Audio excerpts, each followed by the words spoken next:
when I'm getting a supporter, when I'm gaining a supporter, it's rarely from the music like that. I gain supporters from shows, of course, like, and people find me and they listen. But like if it's a personal experience, it's off of the love. It's you know, they eventually find out, like once they follow me on Instagram or they see what I'm doing, but that's never the first thing that come out of my mouth. Like, hey, I'm Giovanni, I'm a music artist. This is what I do. And like, no, it's like they see that as genuine vibes. They see that as love, and they just want to rock with me off of just how I am as a human. That's what's, just like you were saying, what's the legacy I want to leave behind is that right there. Knowing that you don't have to sell yourself all the time. You don't have to, if it's natural, if you're naturally a good person, if you naturally have morals, if you have all the natural elements that you need as a human, you don't have to worry about everything else, because it's just going to fall in line. People are going to rock with you because you're you.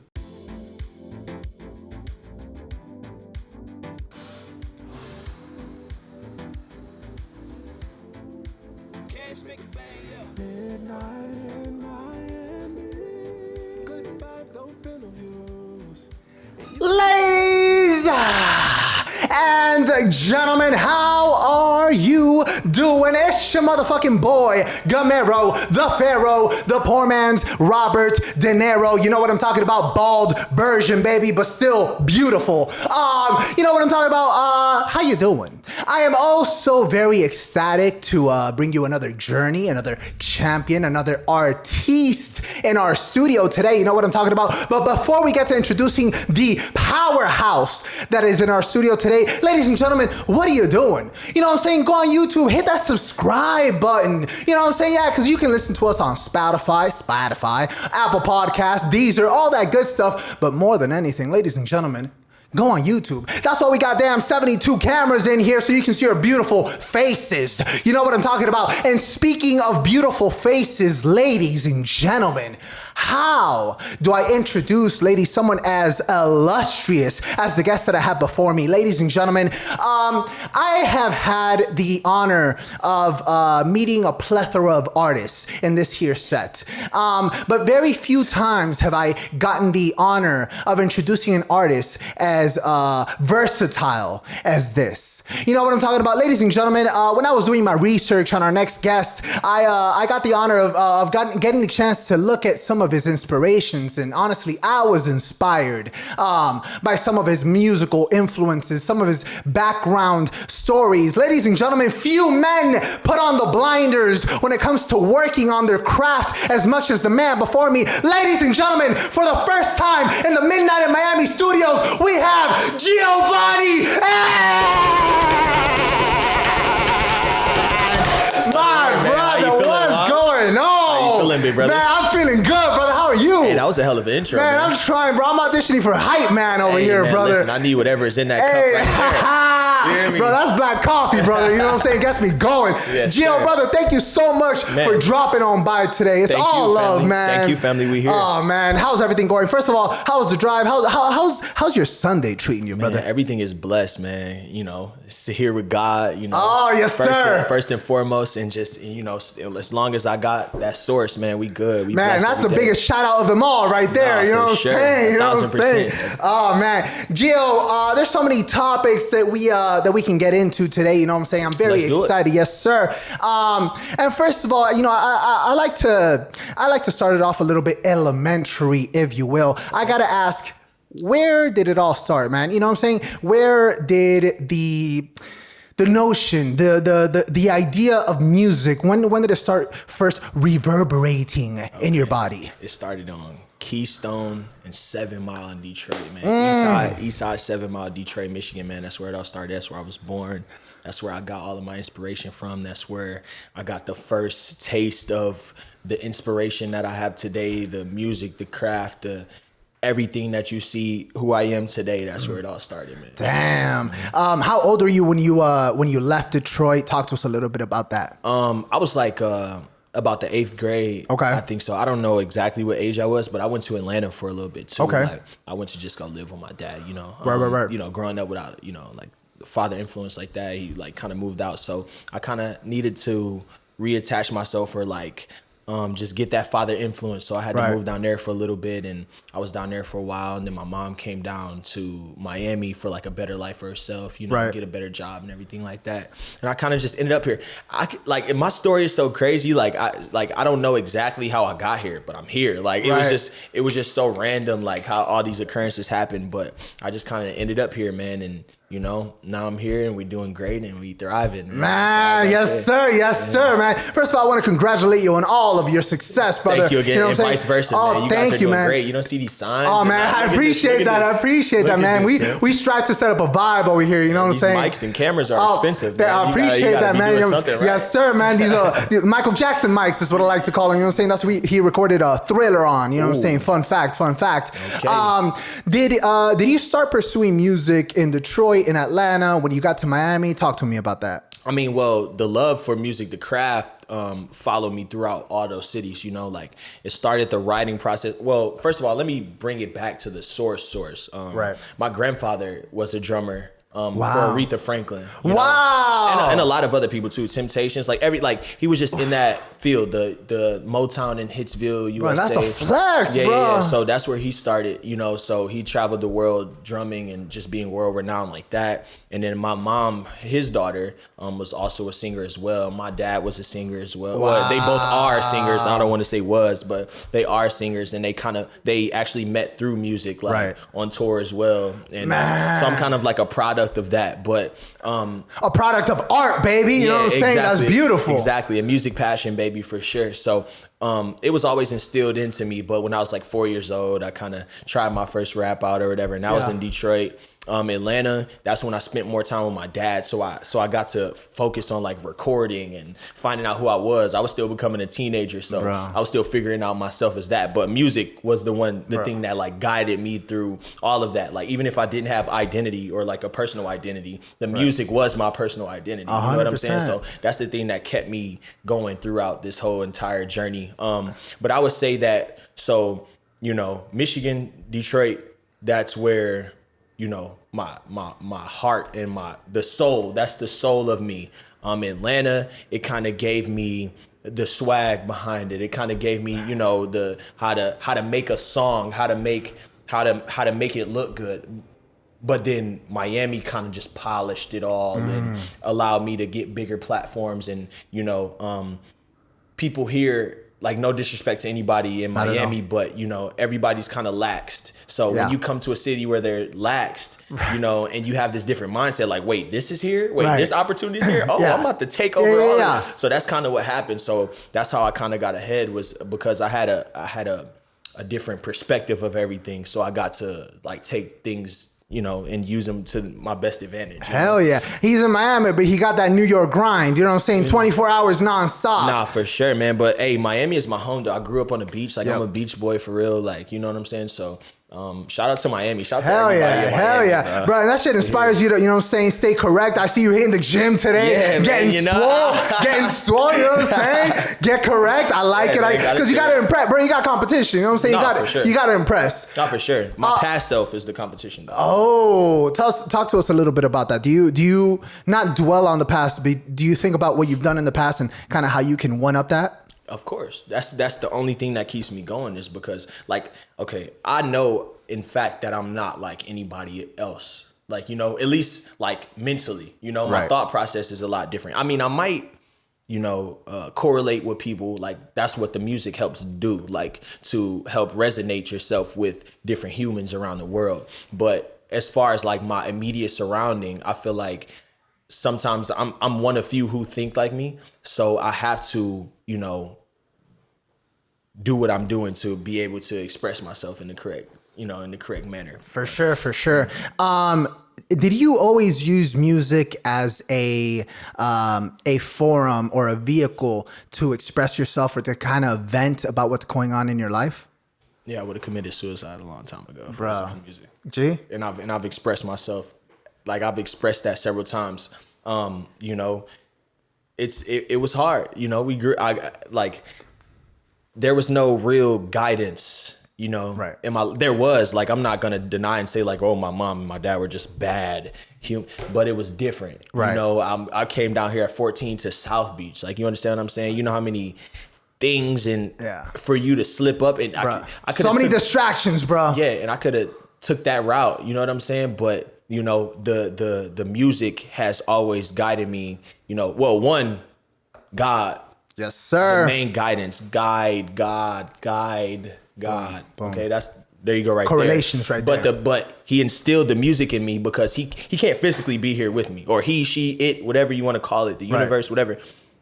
Instill music in me to help guide me and not let me slip up into the negative energy, yeah, exactly, the evil energies, the dark arts, you know what I'm saying? Exactly, because I've been around that music industry wise, everything, like, you know, club, whatever the case may be, I've been around that, you know, so it allowed me to just keep expressing myself, keep me alive, you know, because I felt like, you know, sometimes I needed to talk to somebody and then I didn't have anybody to talk to, so even if the song didn't come out, the fact that I got to express it, that's what helped me live another day. That's what helped me realize that, okay, like I can continue to get this out of my system. And the more that I got these negative things out of my system, the better I felt, the more value that I gained for myself, the more I loved myself, the more I could put more value on myself and show that to others, and others start to realize that as well. They just feel it. You know, when you got that energy, people feel it. Oh yeah.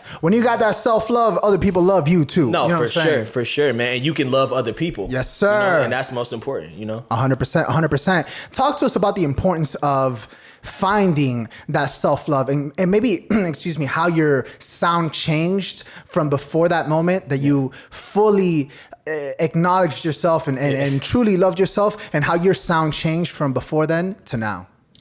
No, there's definitely a big leap in between the I would say my subject matter. Okay. All of it is an autobiography. All of it. But I would say the subject matter goes upon what my mindset is in at that moment. So when I was 14, 15, 16, I would be talking about things I've gone through with my father and being like the only one in my family that thinks like I do. Like, you know what I'm saying?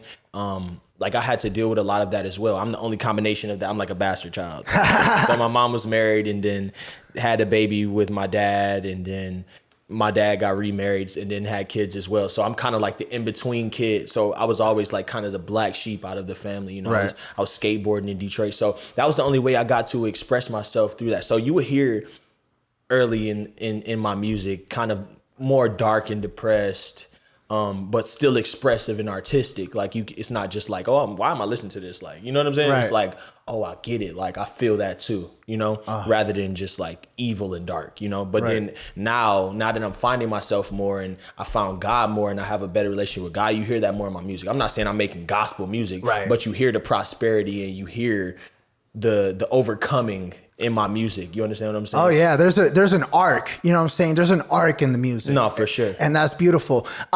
Did your relationship with God, is that something that you recently acquired? Is this something that you had it all the way from back in Detroit? Is this something that helped you in Atlanta? Is this something in Miami? Talk to us about that. I mean, it's always been slightly there, but the more conscious I become of my surroundings, the better my relationship is with God. Right. You understand? So it's like the correlations between what's happening in my life, like the blessings I'm receiving, and, you know, to like, okay, where's this coming from? Like, I spoke it as here. Right. You know what I'm saying? Yeah. What is that? Like, where is that coming from? You know, it's within, you know? Within. So once you start tapping in more into that and then you submit to it. Yeah. Blessings start coming tenfold. Things start happening faster. It's like going Super Saiyan, bro. You know what I'm saying? I sit at the desk like this. Phone rings, something. Bro. Opportunity. Email opportunity. I don't have to do anything anymore. But that's a product of all the years of hard work that you put in. Of course. You know what I'm saying? It doesn't just happen because the phone just kind of rings. Both, yeah. You know what I'm saying? It's that hard work that you put in. For sure. You're here in the physical, so you have to do. You know what I'm saying? You're the one that has to actually do the work behind it. But as long as you keep faith with God, then it will exceed your expectations. You understand? So like you would have more, I would say like more of I don't know. Like it would exceed your expectations. Like just like I said, like if you were expecting this little bit, if you have that faith in it that it will happen, then you will get more than what you asked for. 100%, 100%. Geo, I do want to know what role, what influence did coming from a musically inclined family, such as yours. You know, you talk to me about your grandfather, your father, your mother. Talk to us about the influence that had on you. Do you feel that you could have?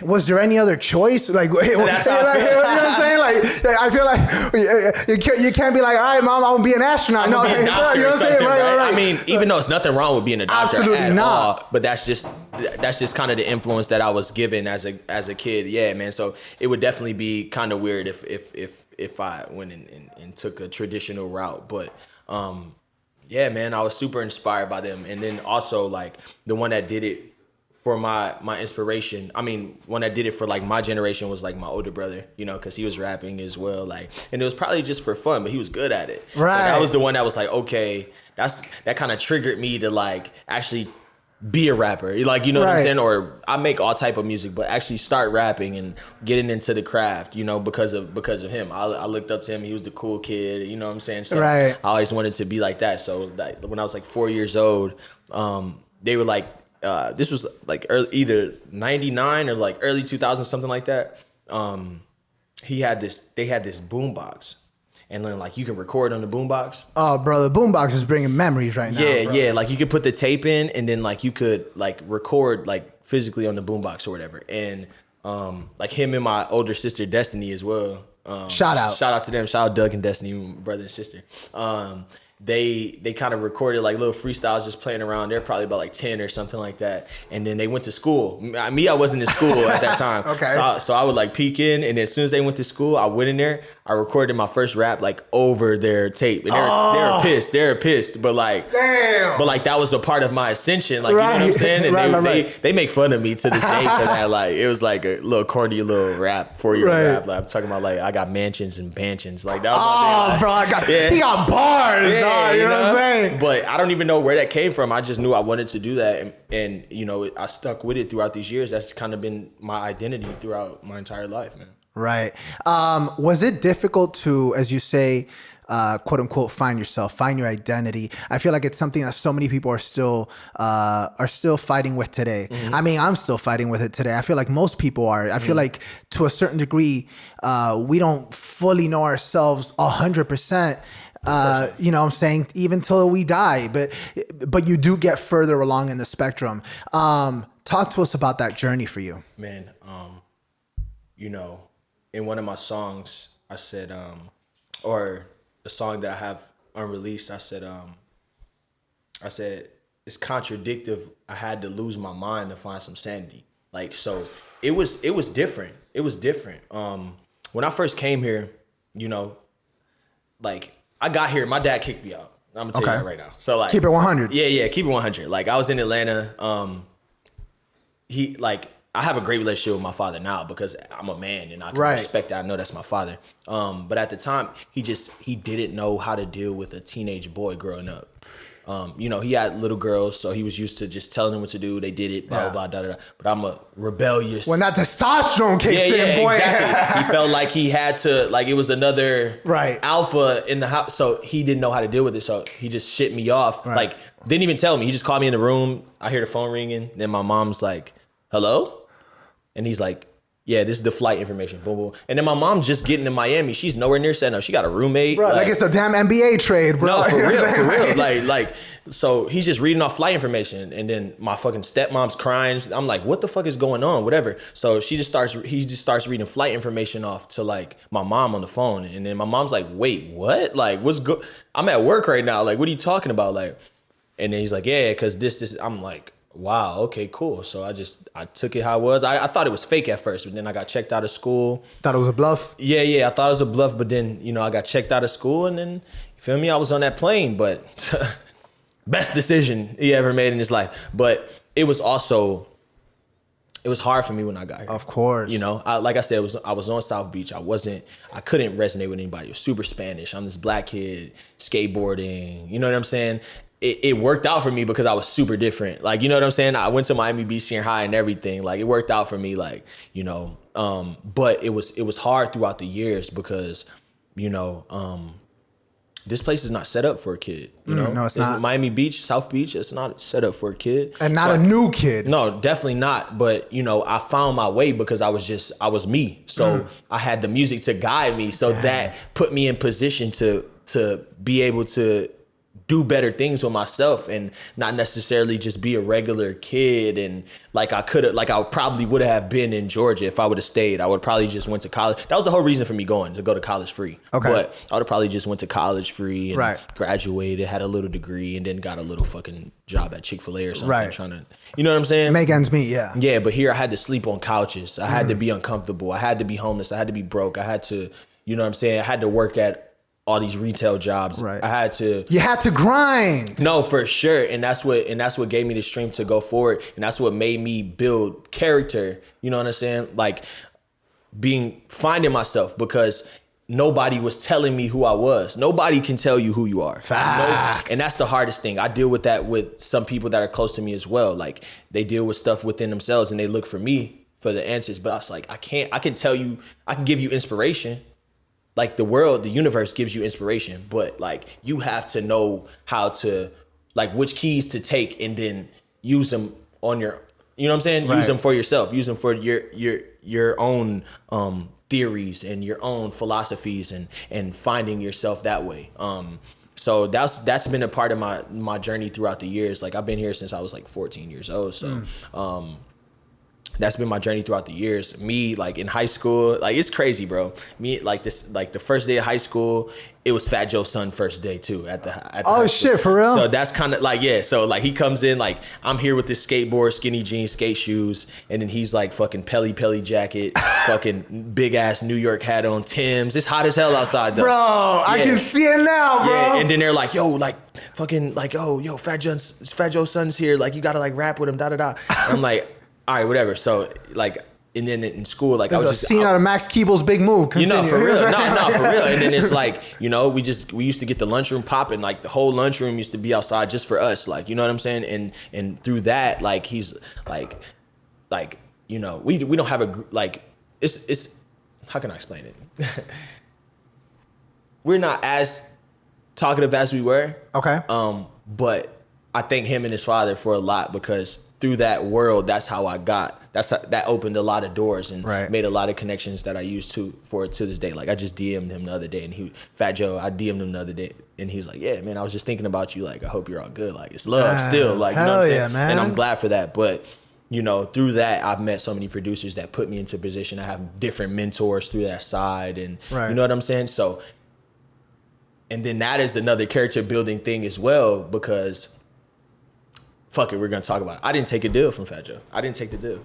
Talk to us. I didn't take the deal.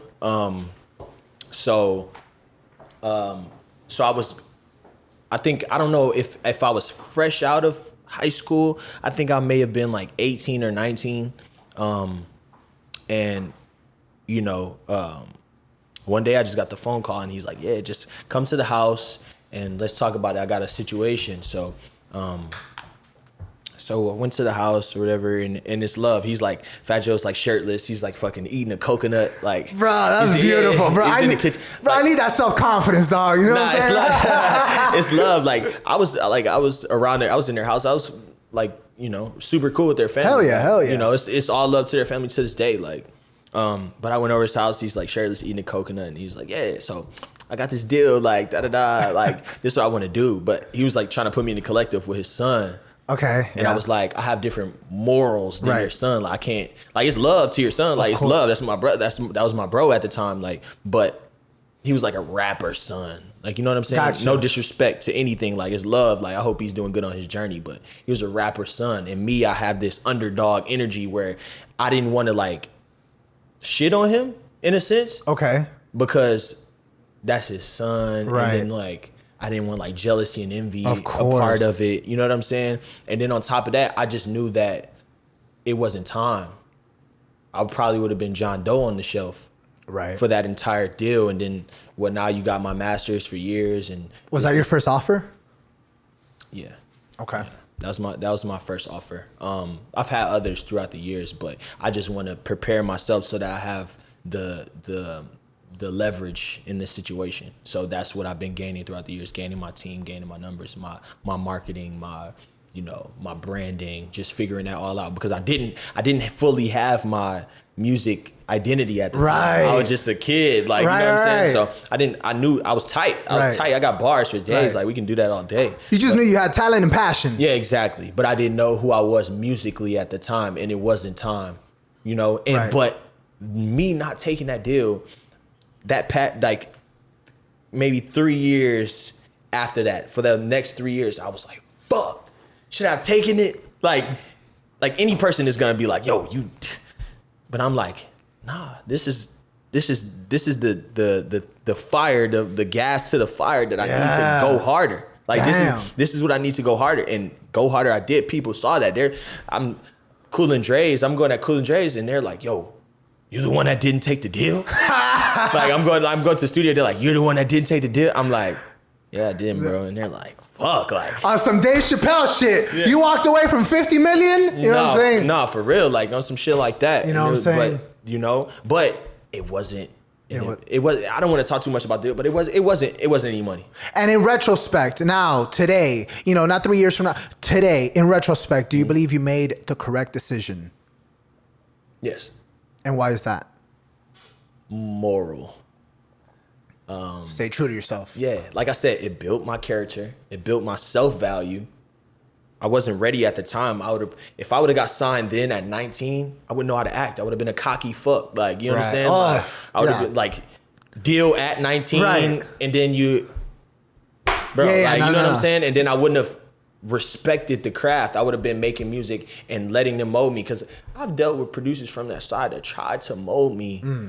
Mold your sound? Yeah. And I was talking about bullshit, like, bro, like shit that wasn't true to you at all, like lean and pills. I'm like, bro, I don't even, like, I did pills when I was depressed, like, you know what I'm saying? We could talk about that too, but I took some Flintstones gummies, you know what I'm saying? But that's about it. Like, when I was depressed, I was heavy. Right.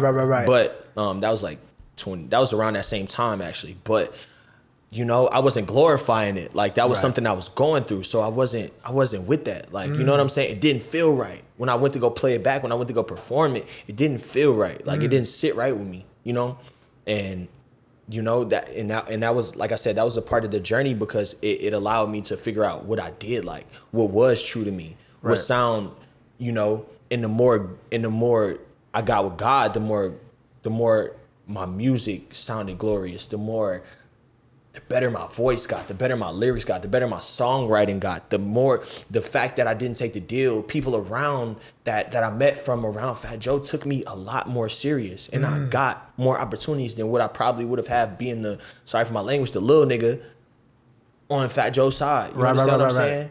And it's all love to everything that they're doing. Like, like I said, I just DM'd them. It's all love, but it's just, I'm telling you right now on the mic, because it's a part of my journey. It's a part of who I am. But yeah, so that made me grow my self-value. That's the thing that, like, got me going. It's the fact that, okay, since I don't have the deal, what am I doing to make up for that? Man, that's motivation, bro. Yeah, no, for sure, man. Knowing that you could have been in that world. Right. But the fact that I'm not, and I still get to go. Right. You understand? I still get to shake those same hands. Hell yeah. That's the part that I love. And on your own lane too, bro. Exactly. Respect, bro. Mad respect. I do gotta ask, you briefly mentioned, producers. What's kind of your relationship with producers like? And on a second tangent of that, or a branch off, I do kind of want to know, is it a fine line for you between, like you said, having a producer, quote unquote, mold your sound, and taking constructive criticism? At what point, let's say you got a producer that's telling you, hey, bro, this ain't it.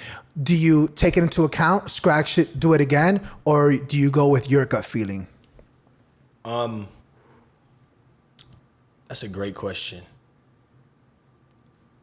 I listen to a certain extent, because I know what feels right. I'm not looking to make, like, I know what makes a hit, but, like, I'm not looking to make a hit every time. You know what I'm saying? I just want to make good music. So, but also the producers I work with they make smashes. Fuego. Like, you know what I'm saying? Yeah. Shout out Datsik, shout out Peso, shout out Ray Ali. You know, those are my guys. And that's who I work with most of the time. Shout out Illa the producer too as well. Big shout. You know, shout out Arnold is Dead as well. There you go. Scott Storch. Bro, we'll go down the list right now. Yeah, you know, I'm just while I'm here, you know. Yes, sir. Yes, sir. Shout out Scott Storch as well, man.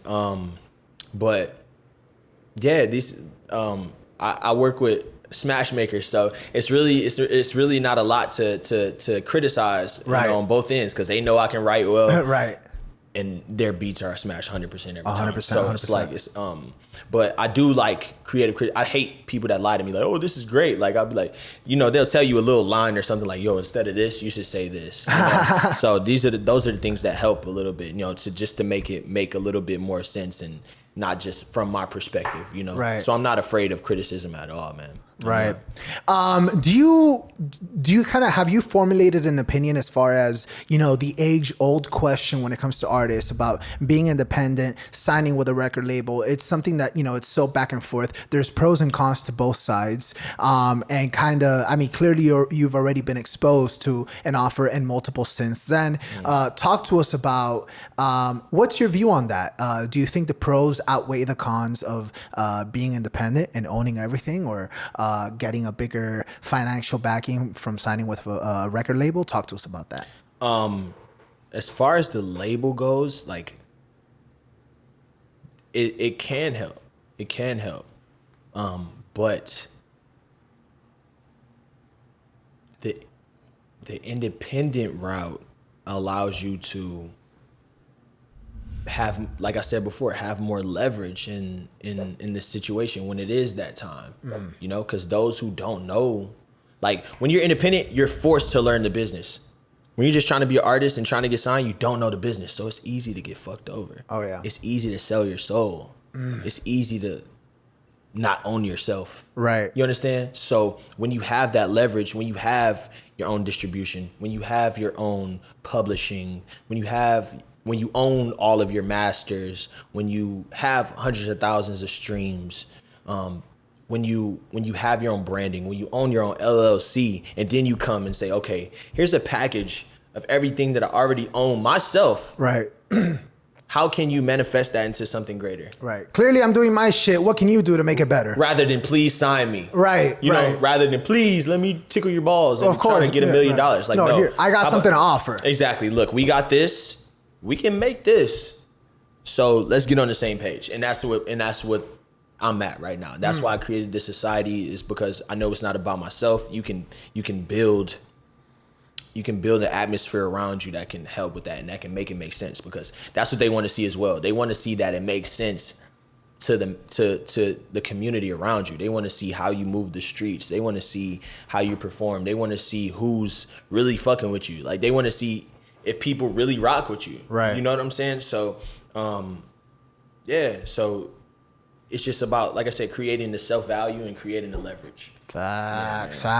Ladies and gentlemen, every single week, you know what I'm talking about? We have three segments, you know what I'm talking about? And the first one is actually called Mail Time. You know what I'm talking about? I stole it from Blue's Clues. And you know what I'm saying? Every Saturday or Friday or Sunday, boom, you go on our Instagram and you'll see a story where you yourself, you can submit a question that we'll read on the air. You know what I'm talking about? How much more personal, how much more transparent does it get than that? And here are the questions that you submitted. Okay. And here we go.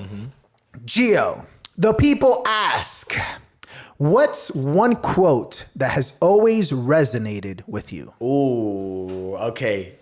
I wrote this on a broken mirror when I was like 12 years old. It's from Pharrell, right? I had the ice cream skate team tape, and then he had like the skate team for his company. Right. And in the middle of it, he just stopped. He was holding a solid gold BlackBerry. He was sitting in like a director's chair. He said, you're no longer free. Well, you're not free until your mind no longer realizes boundaries. I don't know why at 12 years old, that stuck with me. Bruh. And it was just like a moment. Like, it was just a moment in the video. It was skateboarding, and then it just got black. Him, Pharrell, with a black background. And he just says, you're not free until your mind no longer realizes boundaries. And I was like, wow. Like, you know what I'm saying? Like, bro, I was trying to do 900s and Tony Hawk Pro Skater at 12, bro. You know what I'm saying? Like, God. Nah, for sure, man. That's deep. Yeah, man, for sure. Like, yeah, man. And that stuck with me like throughout my whole life. And that kind of started a way for me to like, as far as manifestation, like, now I write everything on the mirror that I want to really manifest in things that like really matter to me and that I want it to be like, I want it to come true.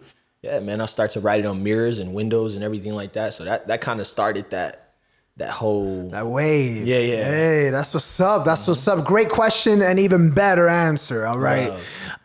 Second question from our Mail Time segment. Mail Time. How do you feel about mumble rap? I don't feel the way about it. Because some of it I like, you know? Okay. If it's a banger, it's a banger. Like, I'm not opposed to what people make. You know what I look at in an artist? What?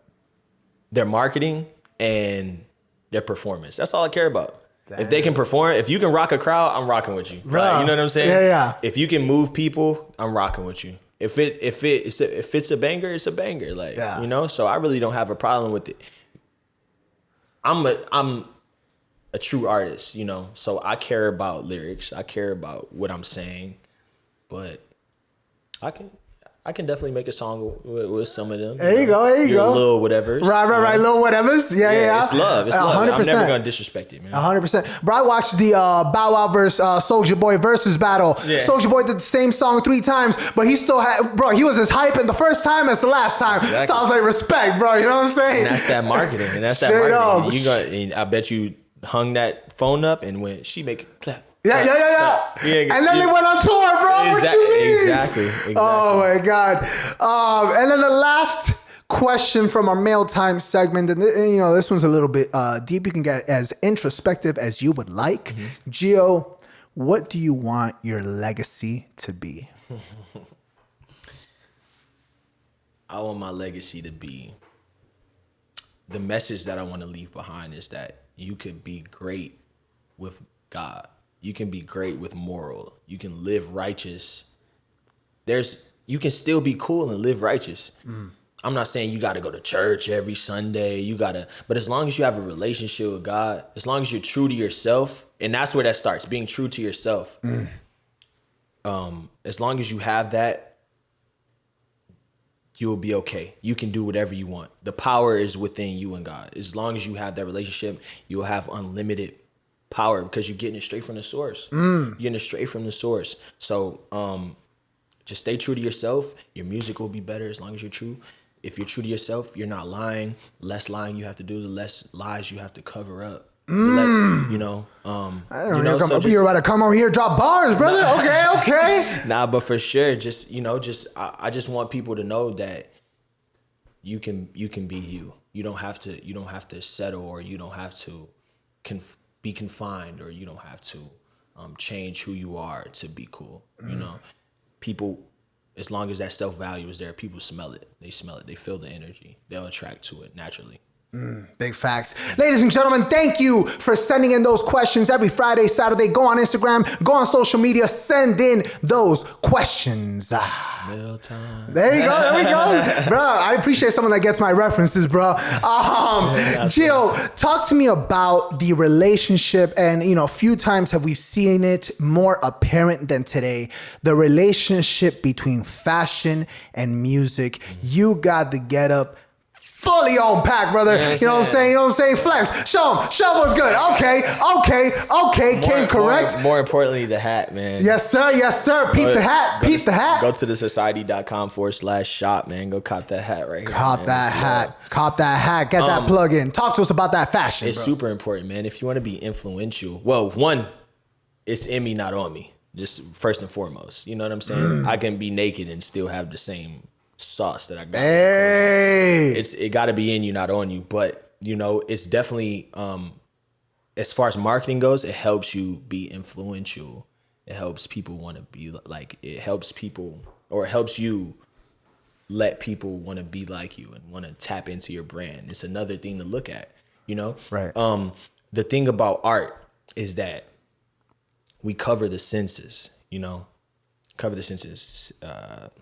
You can see, you can smell, you can hear, touch, we cover all of those in art in general. You got textures, you got sounds, you have these clothes. So same thing as a rapper or an artist, a music artist, you have the sound locked in, dialed in, but they need something to see. They need something that they can grasp onto visually. So, but this has just been me forever.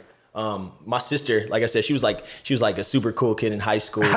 So she would always pick out my clothes and that just kind of followed me. Like, I would trust her to pick out my clothes. Like, yo, she's cool. Like, she always had the baby fat, whatever it was at the time, all of it. You know what I'm saying? So I always trust her to pick out my clothes as a kid, and that just followed me on. Right. Catch me in some Echo Unlimited, bro. No. At the time, it was fire. Bro. What? Step Up? Come on. Yeah, no, wait. You Got Served. You Got Served. That was the old school Step Up. You know what I'm saying? You Got Served was a banger. Shout out Omarion. And did you always have the freedom to express yourself? You were never afraid of how others may perceive you. You were never afraid of wearing the most outlandish things. You never. I never cared. Because like I grew up on my mom's side, Right. So one, she worked a lot. Right. So it was I was always just doing whatever I wanted, kind of. Okay. But I was never super bad or getting into stuff and so I had that freedom, and then it was just she was super supportive at the same time. So it was just I knew that she was okay with it. So I really didn't have a problem. And I don't know, just self-confidence was just kind of instilled in me somehow. I can't even tell you. There's no really backstory for that, but self-confidence was just always there.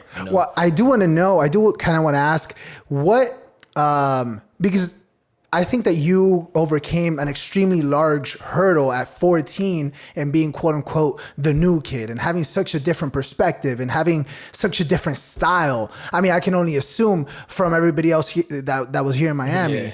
And just from me to you, off rip, you step in and you command the room and already it's love, it's family. And we got to vibe in no time, you know what I'm saying? Facts. And we got to vibe in no time. So kind of, did you having to go through that at 14, were you intimidated at all that, oh shit, I might not make friends, I might not know anybody? How did you break through that, and how do you apply that today when you, for example, today when you met me and it was instant? How do you do that?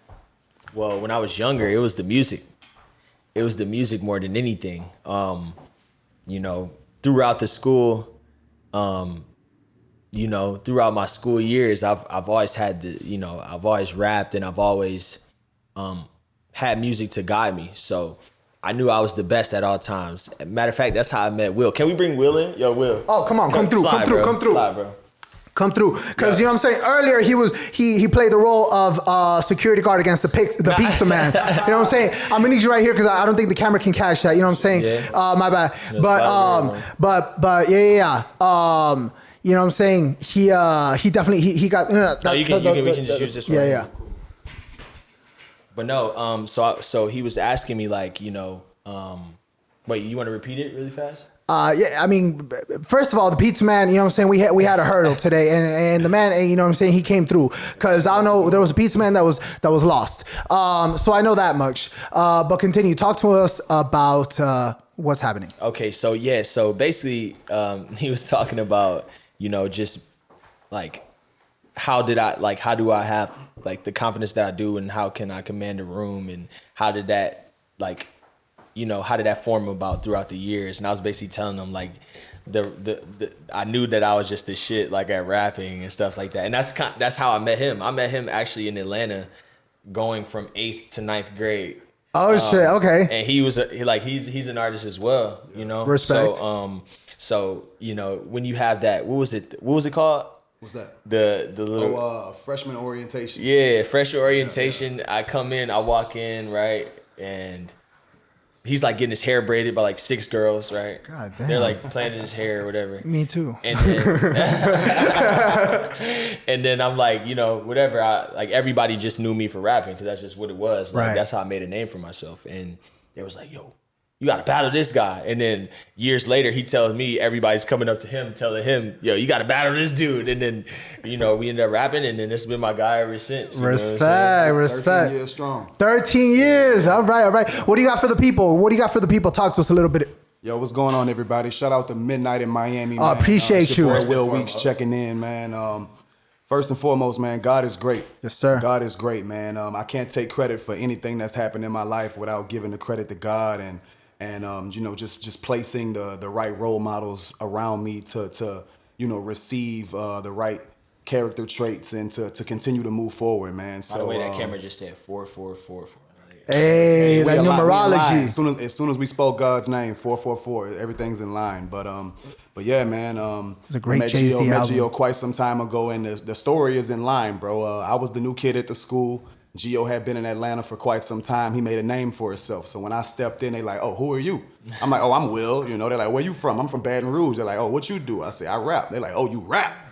Okay, we got a rapper at this school. They were very interrogative for some reason, you know what I'm saying? They were trying to find out for real. Yeah. So they're like, nah, we got a rapper at this school. You got to come see him. So boom, they bring me in the lunchroom. Eventually, like, we pulled up, and yeah, it went down right then and there. And that's been my boy ever since, bro. That's what I'm talking about. Oh, man, you love to see it right there. Bro, that's a scene out of Boy Meets World. Good Lord, that's amazing. Well, appreciate you, brother. Yeah, wow, that's a long, you know, that's a lot of time that you guys have, you know, been family. You know what I'm saying? So mad respect. Well, I appreciate it, brother. Geo, talk to us about kind of like, talk to us about the support system. Mm-hmm. How important is it for you to have, you know, Will, to have like you said, like you had mentioned earlier, a team behind you that really has your best interests in mind? Yeah. It feels as if though you know that you wouldn't have been able to do this by yourself, or could you? To a certain extent, but throughout the years, I learned that, you know, when you're selfless, you get blessed tenfold. When you have, first of all, you can't do anything alone. It's impossible. So I could record myself and I could make the art happen. Right. But as far as the actual movement, to create a movement, to create something that people could resonate with, you need a team behind you, man. You need a team behind you, and you know, everybody has to play their part. You know, the support system is gonna be there. You know, because I was supported throughout the years by, you know, just listeners or family or whatever the case may be. But since I've gained more of a creative team, things have been moving a little faster because it's less work that I have to do for myself. Right. But at the same time, there's opportunity for everybody, you know? So that's why it's important to like know your lane, because if you play that lane, say you're a cameraman in the crew, if you play that lane, then you could be one of the biggest directors, because as I'm going up, you're going to be right in that same room with me. Just like, you know, just like my guy right now, my cameraman right now. Like I also work with like big productions as well, like music video productions with a lot of big Spanish people as well. So I just got promoted as well to creative director and producer. Okay. Yeah, Congrats. Appreciate you. So I was doing a production assistant. So now I brought him in to do production assistance as well. Man. So, you know, but he does photography as well. So he got a few pictures off. One of the artists, Fuego, he's like a huge artist. Hey, if you want to shout him out, feel free. Yeah, shout out Clips by Chris, man. You know what I'm saying? Big shouts. Chris, man. Clips with a Z by Chris, man, on Instagram. But yeah. Yeah, bro, he was giving me the word before we even started shooting, bro. You know what I'm saying? Gang, that's what I'm talking about. Yeah, man. You know, so when you're in that room, you know, you just you get that energy. You know, you can get that inspiration, that same inspiration that that I get, you know, that I give, because you get to see me in my element, you know.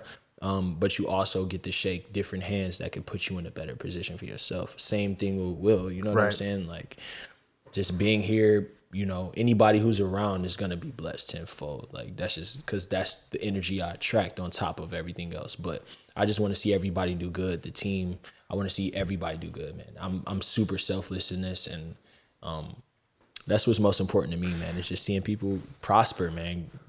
Right. grow. Man, I love that you appreciate loyalty as much as I do. No, of you know what I'm course, saying? And what was it? I think it was Big Sean that said, stop bringing people to your shows that wasn't in rehearsals. Nah, for real. You know what I'm saying? Look, and you did a Big Sean quote, and I was just banging Big Sean on the way over. Gang, Shout out you know Big Sean, man. Hometown. Shout out Big Sean, you know what I'm Hometown, saying? man. But that Detroit man, shit, bro, and that, yo, for real, and that quote couldn't be more accurate, bro. For real, for real.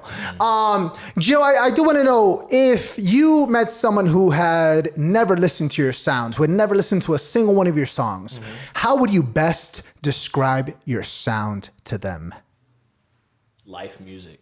I've never heard. Damn. Life music, man.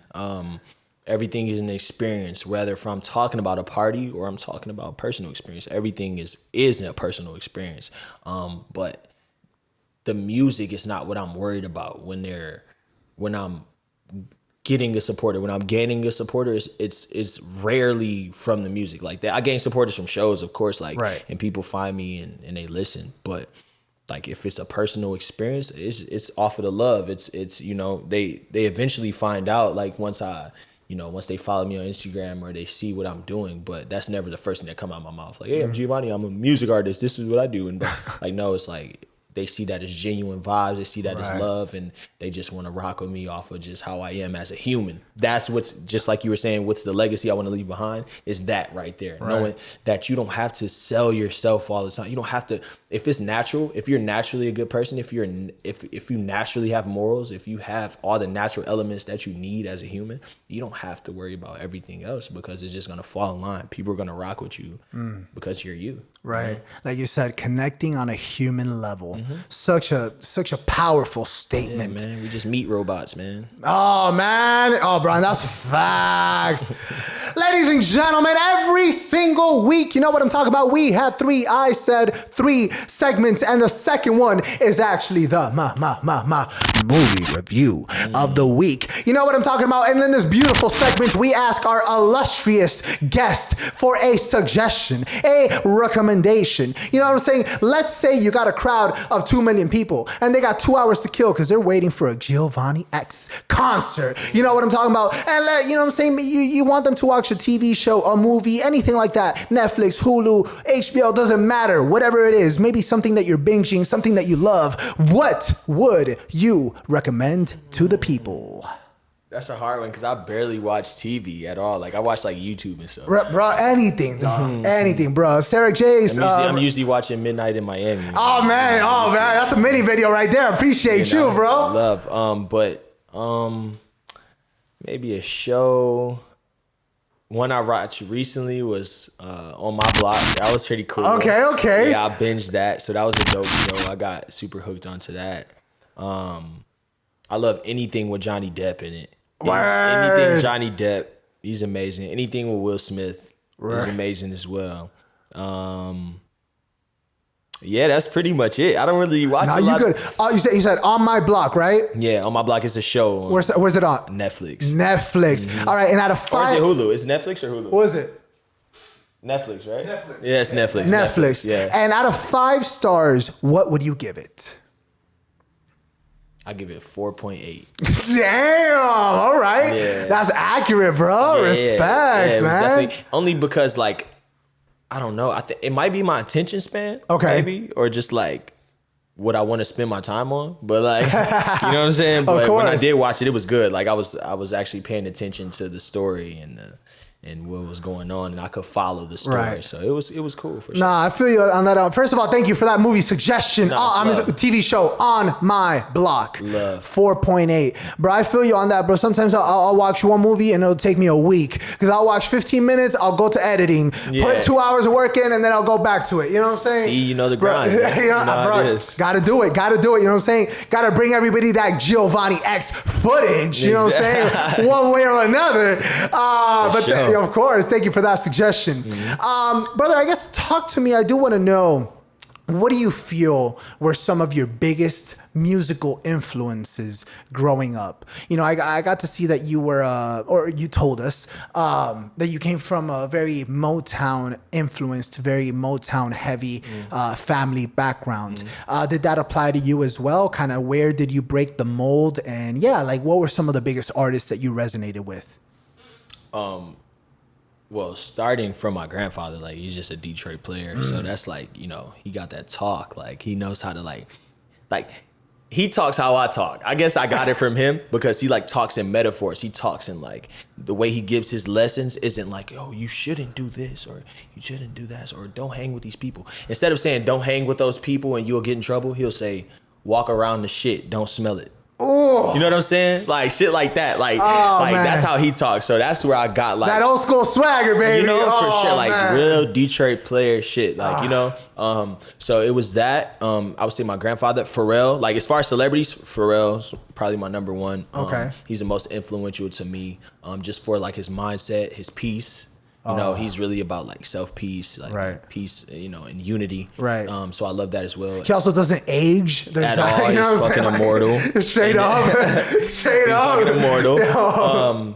The three people I grew up like first listening to was like Pharrell, Lupe Fiasco, and Kanye West. Then you got like early stages of my rapping. It was like Cassidy, you know, the battle rapper Cassidy. So that's where I got like a lot of like the bars from. Like that's where I learned how to put bars together, was from Cassidy. Shout out Disaster, bro. Yeah, no, for sure, you know.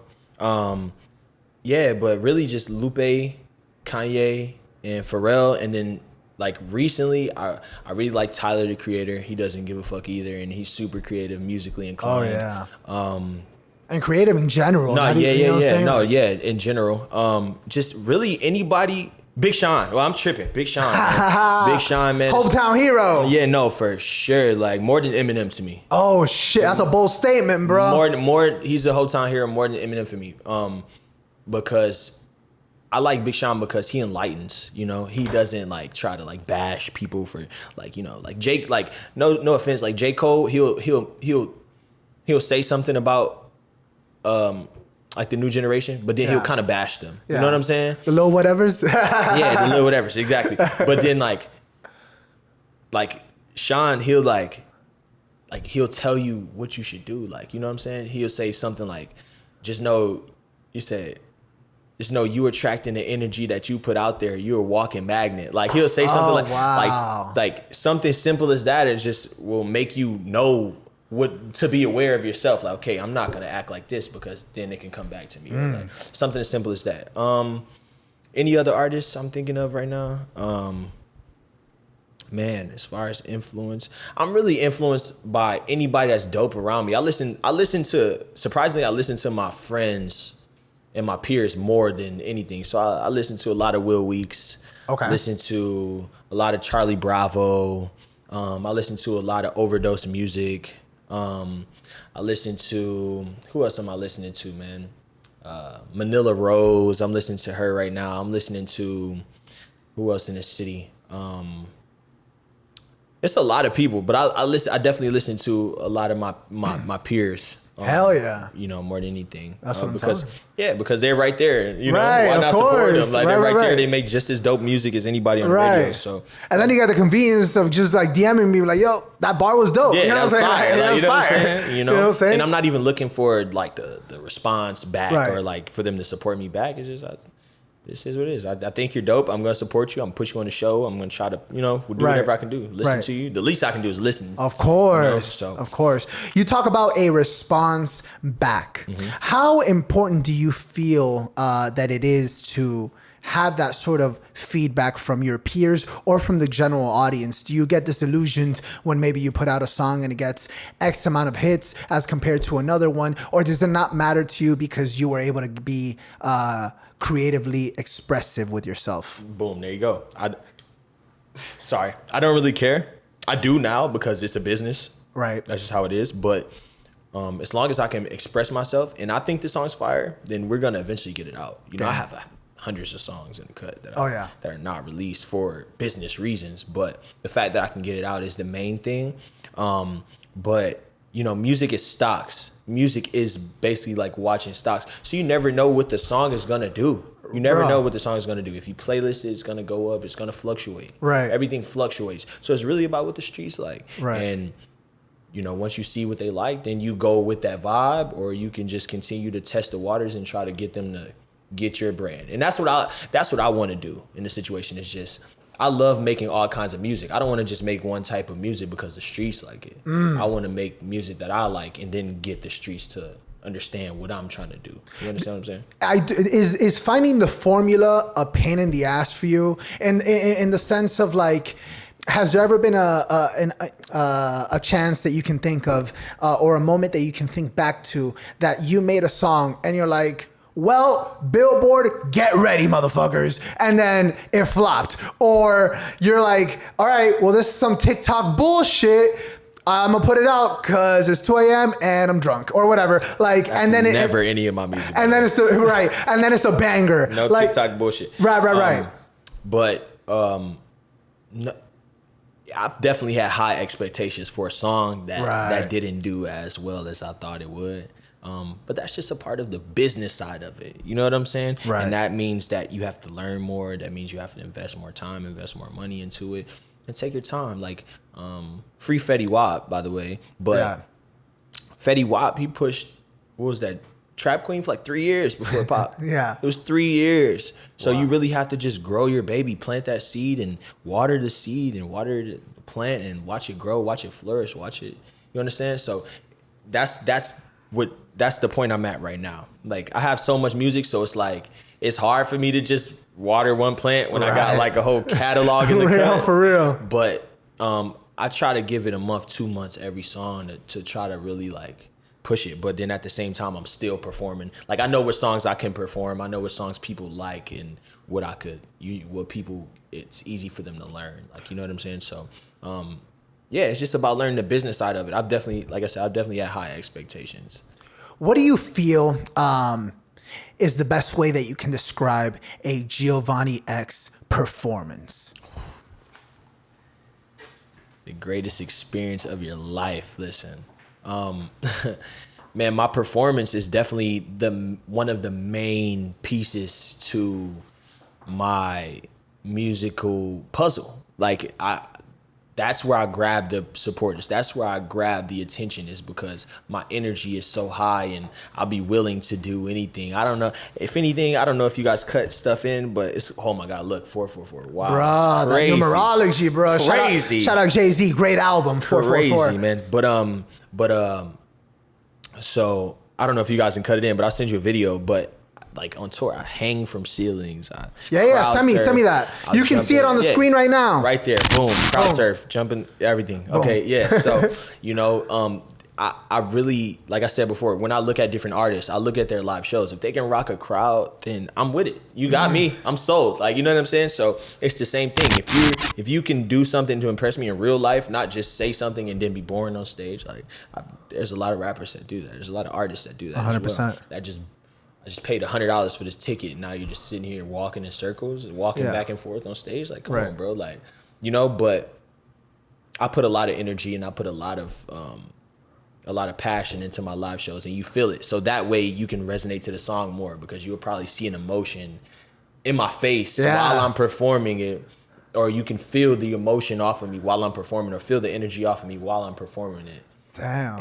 And you'll be able to resonate better with the song. Bro, and that's a 2-for-1. If you're hanging off the ceiling, that's a workout and a performance. You know what I'm saying? Get swole. You know what I'm saying? And that video that you just that's gonna be right there. Right there is the reason I'm back in the gym right now. I was so ripped in that video. Damn. It's crazy. All right, that's what I'm talking about. Yeah. God, that's absolutely fantastic. Ladies and gentlemen, every single week, you know what I'm talking about? We have 3. I said 3 segments, and the last one is actually the quest for the truth. You know what I'm talking about? And then this. There we go. Beautiful segment. Mm-hmm. We ask our illustrious guest a random, emphasis on the word random, question from this here deck of cards. I don't know what's about to happen. You know what I'm saying? Oh, Lord is right. And here we go. You know what I'm saying? Okay, that's a little bit too deep. You know what I'm saying? All right, this one's a good one. Geo. Yes, sir. I want to know. What's your happiest memory from your childhood? I got a lot of them. I got to think about that one. That's a good one. That's a good one. The one? It hits you right in the feels. oh, okay. I've had some great shit happen, but okay, of course it's Christmas, right? And I go and my mom, like, you know, like we weren't really that fortunate growing up. So she used to make us like open our gifts one at a time, like take a turn. Like, okay, you go. Okay, now you go. Yeah. And then one time make it last a little bit longer. Yeah, you know what I'm saying? Exactly. Oh, I know that all too well, bro. Exactly. So it was one time and I went to open the box or whatever. I'm like, of course it's shoes, right? And then I'll open this a Nike box. I'm like, oh, whatever, it's Nikes. Like, Right. bro, I open it. My mom tricked me like that. It's two times. Okay, it's 2 times. So this is the first one. So I open it and it's a pair of ice creams, like the board flip ones in the Nike box though. But she had the real box, but she knew that was surprising. Yeah. And bro, I literally ran out the house. Like that was it. Like I got a skateboard. I opened a skateboard before, and then I opened that. I was like, yo, and I just ran out the house. And then I went to go meet my friend. Like literally, we were running to each other, and then we both had these pair of ice creams. Like, yeah, like it was crazy. Oh man, that was one of my favorite ones, man, because I really wanted those ice creams. They're the blue raspberry ones too, like the blue ones with the yellow on the bottom, whatever. Bro, I'm about to cry. That's a beautiful Christmas story right there, bro. Yeah. And then the other one was the Christmas too. It was when I got a cell phone. Oh man, my first cell phone. I was 13, 12, 13, one of them. But we just moved like to the burbs or whatever. And then, you know, boom. So we opened all our gifts. I'm super thankful for my gifts. I'm like, you know, that was the rock star phase, you know, the belt buckle phase. Remember that time? Oh, yeah. Everybody's wearing the belt buckles. And so I got the belt buckle. I got the little rock star shirt, you know, the biker shirt. Shout out Ed Hardy, bro. No, for real. It was that time for sure, you know, and I'm still rocking with Ed Hardy. Gang, too. bro. But yeah, so I it was over. I put my gifts in my room. I'm trying on clothes. I'm just lit, like, you know? Yeah. And then we just keep hearing the phone ring, like shit. And my whole family's still sitting in the living room, like, and I'm like, yo, somebody's gonna answer their phone? Like, whose phone is this? And then my mom's like, I don't know. Help us look for it. And they were just looking all through the couches and shit. We're like, where the fuck is this phone at? Like, whose phone is ringing? Like, you know what I'm saying? And then I listen, and there's like a box, like a little box on the table. I open it, there's like peppermints in it, like it's full of peppermints. And I'm like digging through the peppermints, and then I pull it out. I'm like, yo, there's somebody's phone in here. And my mom's like, it's yours. Like, bro, I started crying. It was like one of those like Nokia. Yeah. Like, got the high score on Snake, bro. Yeah, you know for real, man. Like, you know, but that was one of the best moments for sure. There's other moments, but that was definitely a memorable one. For wow, sure. Man, that's beautiful. That's absolutely beautiful, man. Yeah. And it kind of speaks volumes as to, you know, if they put that much effort into give you that joy, you know, I can see that you put that much effort into putting, into bringing joy, into eliciting some sort of feeling out of your listeners, and I can get that from your music. Not even from my listeners, man. I mean that as well, but just, you know, from the people around me. You know, back to her, you know, back to my mother, back to, you know, the people that support me as well. But I just want to see everybody happy, man. That's my thing, bro. Like I just want to bring joy and opportunity, man. That's it. That's beautiful, man. That's beautiful. I do want to touch upon social media. Mm-hmm. You know, such a behemoth, such a monster. Hard to miss. Oh yeah, man. Hard to miss that coveted blue check mark of yours. You know what I'm saying? The elite, if you will. Talk to us about when did shit really start, quote unquote, popping off? Was it a specific song that you released, and then from one day to the other, you saw you had X amount of new followers? Was it a gradual increase? It was definitely gradual. It was different occurrences that took place, bad and good, that got me to that moment. Like, you know what I'm saying? So I feel like the first like big jump that I got, other than, you know, just being surrounded by industry people the whole entire time, but for self-wise, it was definitely in like 2018. I had a song called ICU. And it was a big movement around it. I went on tour for it, you know, so it was just like it built an atmosphere. It built its own movement. So that was like one thing that really did it for me. And then I still perform it to this day. Like, dang, you know what I'm saying? Hell yeah. For sure. It's definitely one of my main show songs. There's that. And then recently, there's a lot of things in between that, that got me where I needed to be. But like a big step was recent. I would say 2019. Yeah, it was like, what was it 2019? The tour? Nah, I got arrested. Okay. Twice before. 2019. So February 2019. I was like, I had a show. Like it was my headlining show. It was called GEOVONNIEx and Friends. So I was just promoting it like in Wynwood, the arts district, flyers everywhere. Right. So I'm putting up flyers. And graffiti everywhere. Yeah. So I'm putting up flyers or whatever, and this cop just came up like, "Hey, take it down," like through the car, and I'm like, whatever, I'll take it down. And then he just got out and he wouldn't let me leave. He was asking for my ID. My ID was in the car, and like he just harassed me to the point where like he just ended up arresting me. Like you can see the video, like it's everywhere if you Google my name. Wow. But I beat the case, by the way. But you know what I'm saying?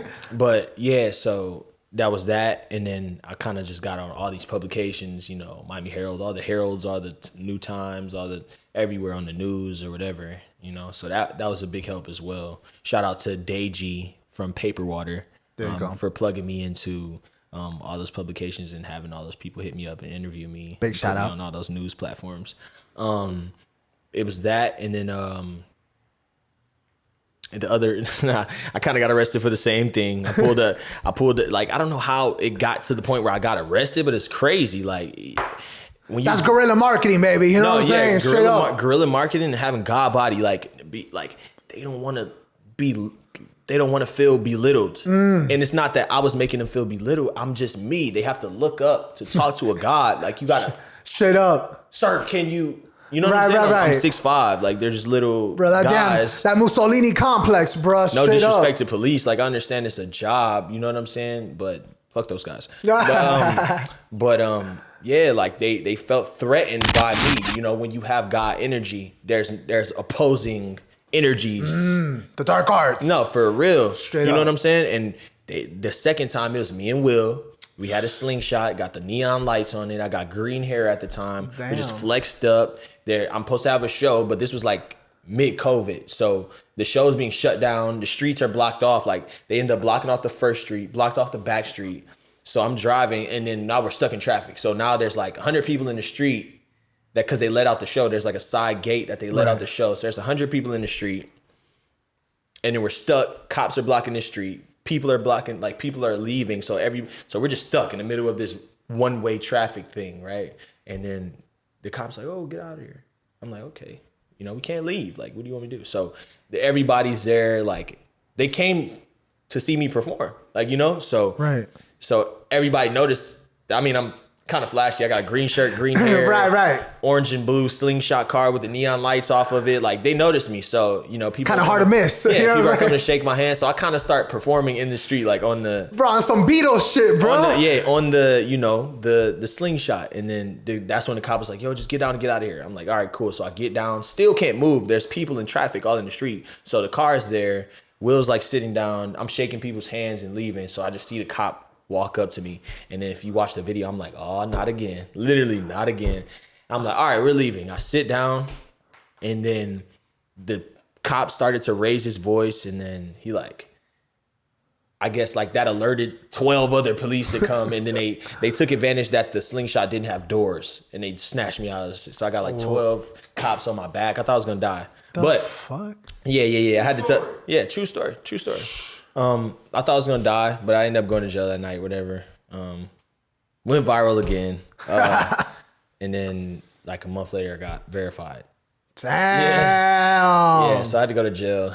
I had to go to jail to get verified. Yeah, it kind of sucks, but but they fucked up because now I know commissioners, now I know, yeah, everybody straight up behind the scenes that I need to know. I got lawyers from that. I got respect from that. I know different people in the city because of that situation. So it was a blessing and a curse. But that shows you right there that there's always opposing energies. There's always nobody wants to see you do good, especially not cop, especially not police when they're getting $40,000 a year or whatever they're getting, and then you pull up in a whatever that's not a cop car. Or that's not their Corolla or whatever. You know what I'm saying? No, like I said, no disrespect to police. I know good cops. Right. You know, but those guys are something different. But that definitely helped with the ascension. And every day it helps with the ascension and reverting back my relationship with God. It's some things are just random, man. We're looking where we at right now. Right. I'm saying midnight in Miami. We're here right now, man.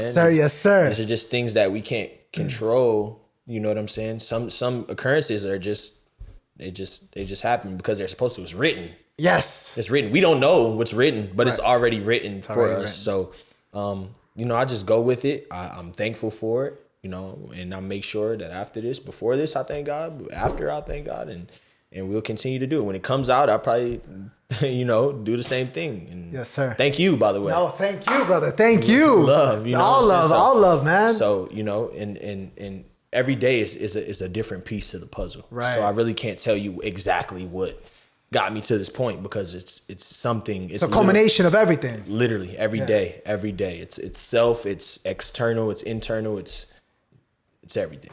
Do you think that social media is a full-time job? Like right now, do you put X amount of hours on social? It can be if that's what you're aiming for. If that's your goal is to be like a famous on social media, like, you know what I'm saying? Like I don't have like a lot of followers. I got like 14,000 followers, but if you envision 14,000 real people, that's crazy. No, exactly. You but know that's spread out through like top, like East Coast and LA, like, you know what I'm saying? So, but it can be if that's what you want it to be. If you want to be a social media star, it can be a full job. But I'm just using it as a platform to spread my message. So I'm not really focused on, like, I give it time, of course, to promote myself. Like, of course, it's a little time consuming, but I'm not giving it like that much power to where like I'll like if Instagram gets deleted, I'm gonna be like, no, like I'm gonna still be lit. Like, I go out to Wynwood right now and just stand still, like. And then people will come. So it's like, hey, you know? Talk to us about a moment that you kind of, that you can remember that you kind of had to sit back and acknowledge all the hours that you put in, all the hard work that you put in. And it kind of hits you where you are, what you've done, the experiences you've had, going on tour, your grandfather, so many different things, a culmination, like we said, a culmination of everything. Has there been a moment that you had to like sit down and kind of be like, I mean, I'm sure, you know, saying thank God or whatever the case, but sit down and be like, yo, I've come so fucking far, man. Almost like every day at 6 o'clock. No, I'm telling you, like on my balcony, there's this beautiful ass like water view, beautiful ass sunset that comes, and then you just can't help but be thankful, like, you know what I'm saying? Or early in the morning, it's like, you know, just waking up and realizing where you are and how far you've came and who's around you, like, you know what I'm saying? My boy Will's from Baton Rouge, like he's here now in Miami, so you know, it's almost every day. You know, I couldn't pinpoint an exact time or one time that I've done it because the gratitude is a part of like your relationship with the source, you know? So that the gratitude is when you send it out, you get people are grateful for you as well, you know? And I'm not doing that, like I said before, for the return, but I'm just doing it because I'm naturally grateful for where I've come from. So, and what all we talked about it and these conversations, so you understand where my mind is at and you know why I'm thankful, you know. So when you're working on and before we start wrapping up, I do kind of have a couple more questions regarding your actual music making process. When you're working with a producer or you're working on an album, are you the type that you find a producer and that's going to be your producer for the album? Or are you the type that you don't mind having 4 or 5 different producers on an album? Do you feel like that you need to work with the same person to have a cohesive package that kind of has that sort of, you know, carries throughout the entire album? Or do you like to change it up? Talk to us about that. Well, I don't work with many producers. So the project that I'm working on now is just kind of like a blend of the handful of the handful of producers that I'm already working with. You know, I have released bodies of music like my EP at the beginning of the year, Potholes to Palm Trees. That's all produced by Ray Ali, mixed by Ray Ali, mastered by Ray Ali. By the way, dope ass project. I appreciate you. Dope ass project. I was bumping it before, and bro, the cover art, bro, that's hard. Appreciate you. Oh man, hell appreciate you, man. No, for sure, man. But yeah, so that one right there, that's just, and that's a part of just like the momentum you build, like when we like, cause we known each other for years. Like me and Ray Ali, I've seen him DJing EDM in like, you know, remember Heart? Yeah, so man. he would be in Heart, you know, the 18 plus guy. I would be in Heart just hustling myself and getting a name for myself, and he would be there as well. So, and we kind of like got reconnected, like, you know, past couple of years back, and we've been working together. So when we got that back, I just like fresh from LA, I came back from LA and we just tapped in and just knocked a bunch of them out. Like I have a bunch more music with him. He has probably like 7 songs on my new project. Damn, okay. So yeah, it's just about what like how it feels at the moment. Like yo, if you just knock out 7 songs in 3 days or 1 week or something with the same producer, of course you're gonna be like, man, let's just put all this out together. Like, I don't even know why I would put anything else in there, but sometimes it's spread out. Sometimes you have a concept. Like sometimes you start with a concept, sometimes you don't. But when you have a concept, then you can reach out to, you know, you can take different songs that correlate with each other from different producers and kind of put them together. So that's what kind of my new project is, that is taking music that I have from different producers and putting them together. So yeah, it's I'm gonna call it It Could Be Worse. Oh damn! Yeah. Great name, bro. Love. Damn, it could be worse. Yeah, it could. And that's facts, bro. Wow. What's your work ethic like as far as like when you're in the studio? We've had producers come on here talk about, oh, I have some artists come through, and when the hour starts, that's when they start writing, which I mean blows my mind. I feel like me personally, I feel like I'd be wasting my money a little bit. Do you write beforehand, go in the studio and get ready to rock, or are you like that? Do you find the vibe and find the inspiration once you're there? Yeah, that I don't write at all though. It's like everything's at the mic, so I can't like my best. Like I can't. How can I say it? I have to hear, like, we'll go through beats, like it'd be like, okay, I like that one. Go in the booth, like, you know what I'm saying? I can't really like write like premeditate the writing anymore, because it kind of like takes the feeling out of it, like the natural feeling, the natural words, the first thought, the first feeling that you get from the song is what you hear in my music, like, you know what I'm saying? So everything's top of the dome?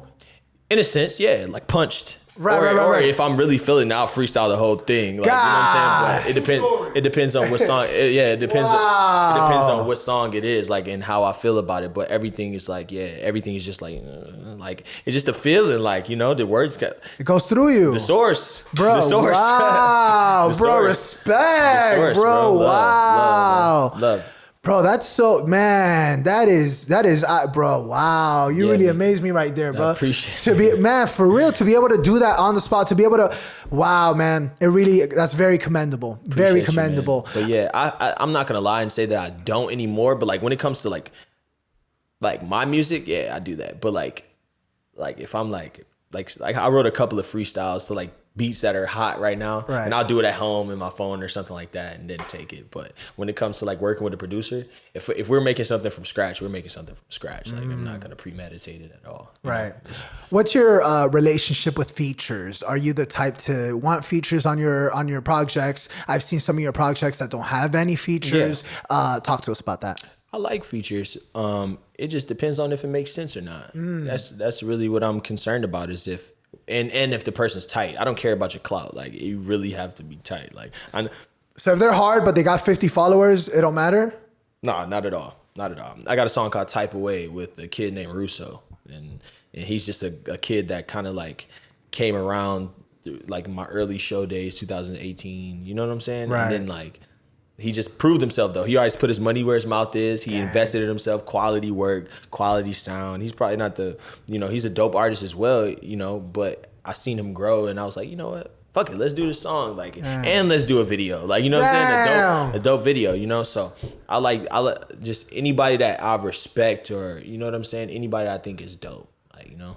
Respect and actually being dope. Those are the two things that like put you on a song with Geo. Damn. All right. Gio, before we start wrapping up, I do want to ask a question that I normally open up with, but you know what I'm saying? We started off, you know what I'm saying, like a damn rocket ship. Yeah. You know what I'm saying? And we just took off, and there's no better way to do it. Shout out to that Miami coffee, you know what I'm saying? 100%, bro. And that Detroit energy, baby. Nah, for real. You know what I'm saying? Facts, dog. I do want to know not what role, but how were you personally affected from COVID? Were your shows stopped? I mean, clearly one of them was, as you were telling us earlier, with the arrested story. But what about your personal process? Did you lose inspiration? Did you gain inspiration? Were you putting more hours in the booth, less hours in the booth? Was it hard to find producers? Less hard? Were you doing performances at all or none? Talk to us. COVID,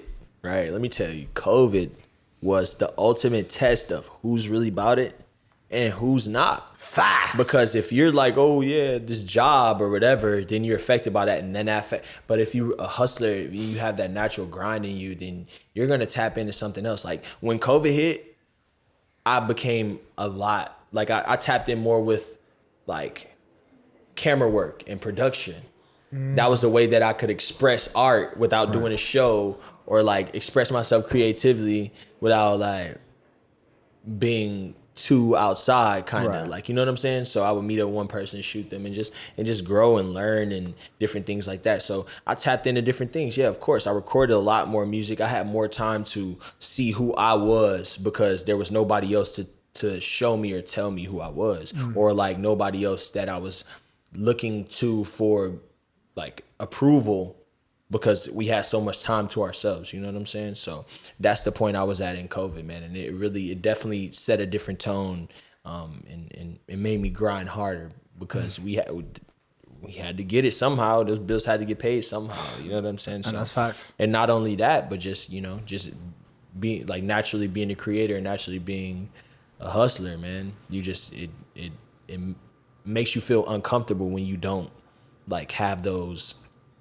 avenues anymore, or when you're not actually working, right? When you're stagnant. Yeah, when you're stagnant. Yeah, exactly. Like when you're stagnant, it's a little uncomfortable. Like, you know, it's like what they say about I think it's a hermit crab, right? And when it starts to outgrow its shell, it gets uncomfortable. So the only way to know that it needs a bigger shell is the fact that it's tight and uncomfortable in the shell, and then it'll go switch to a bigger situation. Like, you know what I'm saying? That's a great metaphor, bro. Nah, for sure. Damn.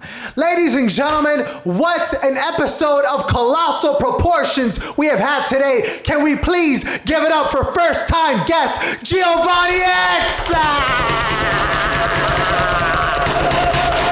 Gio, my brother, thank you so much for dropping on by. Hey, let me tell you, first of all, before you end this, I know you got an outro to do, man. Yes, sir. You're a hell of a host. I want to give you your flowers while you're here right now, man. You're a hell of a host. You're a hell of a creative. I love what you guys are doing. I love what you're doing, man. The quality, the consistency, man, it means the most to me, man. And I know that you're a person of more. I can see it in your eyes right now, bro. Like, you're a great person. Like, you know what I'm saying? If we didn't do this today, and we met somewhere, we would have still been cool, bro. We would have still been friends, because it's just love. It's genuine. You know what I'm saying? The energy is there. And I just wanted to give you your flowers while you're still alive, man. Man. You have no idea how much that means, brother. You have no idea.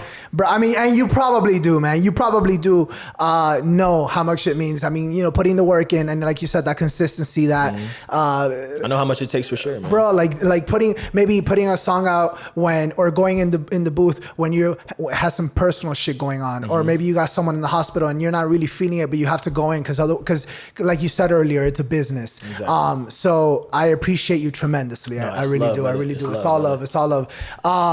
Man, some G shit. I can't wait to just vibe like outside of the show, man. I can't wait to catch one of your shows. 100%. Oh yeah, please put that. You know what I'm saying? You know what I'm saying? Put it in front of the camera.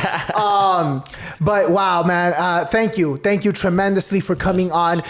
It definitely will not be the last time that we see you in the Midnight in Miami set. You know what I'm saying? The door is always open for you, my brother. Always open. Appreciate you, man. Of course. Talk to us about social media. Where can the people follow your journey? Yeah, man. Make sure you tap in with me on Instagram or anything, man, at GEOVONNIEx, Giovanni. GEOVONNIEx on all platforms, especially, don't even worry about Instagram. Go straight to my Spotify. Yes. Just tap in with my Spotify. Follow me on Spotify. Get engaged. Yes. I'm going to engage with you back on Spotify, man. That means the most if you do that, man. And also follow The Society with 3 I's on all social media as well. The SOCIIIETY.com. Or whatever on any platform. Man. You see it right here, man. Go cop a hat. Yes, too, man. man. You see all that good stuff on the screen, and you saw his hat the entire damn time. Yes, you know sir. what I'm saying? Yes, sir. So please peep that. You know what I'm saying? And before we get to my official outro, I do have one last question. I kind of like to squeeze the last one in. And it normally varies, but I kind of have this one down packed for sure. Geo, if you could tell anything to that 14-year-old Geo who had just moved to Miami, who didn't know what was going on, who thought moving was going to be a bluff. If you could tell that 14-year-old anything, what would it be?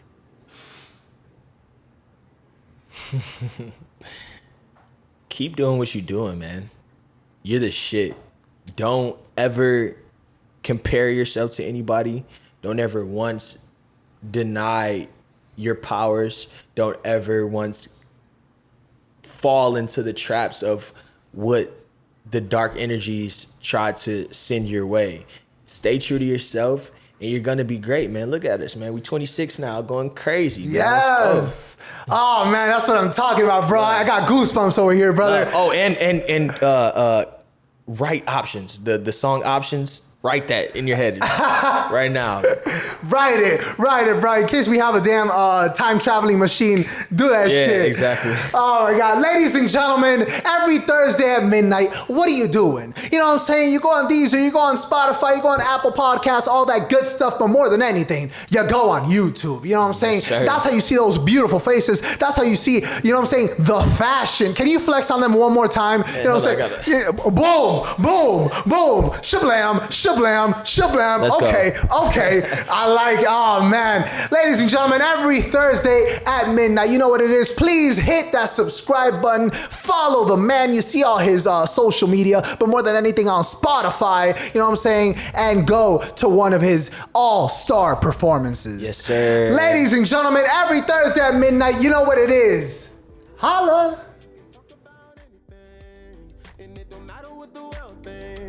You can say how you feel on midnight in Miami. When you can push it to the limit, it gets real without